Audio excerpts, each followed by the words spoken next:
شاہ ہست حسین بادشاہ ہست حسین، دین ہست حسین دین پناہ ہست حسین، سرداد نداد دست در دست یزید، حقہ کے بنا لا الہ ہست حسین۔ مومنین کرام، ماہ محرم کا آغاز ہو چکا ہے، اور ماہ محرم جیسے ہی شروع ہوتا تھا تو ائمہ اطہار علیہ السلام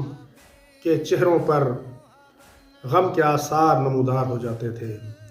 اور ائمہ اہل بیت علیہ السلام غمزدہ رہتے تھے۔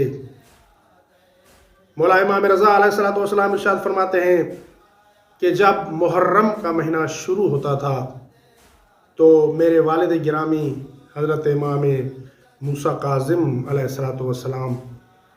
غمزدہ ہو جاتے تھے۔ میرے بابا کو کوئی بھی مسکراتے ہوئے نہیں دیکھتا تھا۔ میرے بابا محرم کا چاند دیکھتے ہی غمزدہ ہو جاتے تھے، آنسو بہاتے تھے، اور حزن میں رہتے تھے، غم میں غمزدہ رہتے تھے۔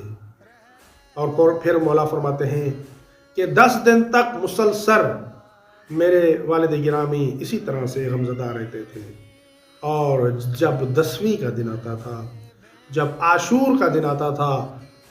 تو میرے مولا امام رضا علیہ السلام ارشاد فرماتے ہیں کہ جب عاشور کا دن آتا تھا تو اس دن میرے والد گرامی کے غم میں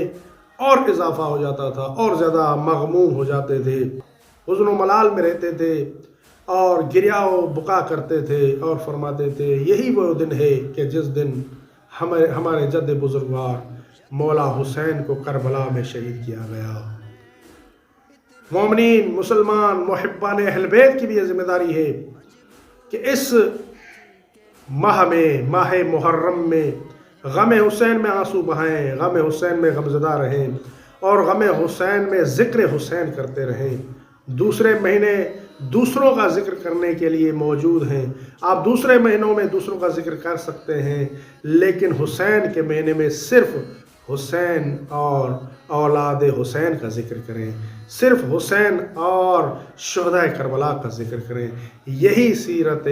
ائمہ اطہار علیہ السلام ہے، اور ذکر حسین کا بڑا ثواب ہے۔ ایسا نہیں ہے کہ صرف ذکر حسین کرنا ہے اور اس کا کوئی اجر نہیں، ثواب نہیں، اس کا بڑا ثواب ہے۔ ذکر حسین میں اگر آپ آنسو بہائیں گے، ایک آنسو بہائیں گے، گریہ کریں گے، تو اس کا بھی بہت زیادہ اجر و ثواب ہے۔ اس لیے مومن کو چاہیے کہ خود بھی مجلسوں میں جائیں، خود بھی عزاداری برپا کریں، خود بھی سبھی لوگوں کا اہتمام کریں، اور اپنے اولاد کو، اپنے بچوں کو، اپنی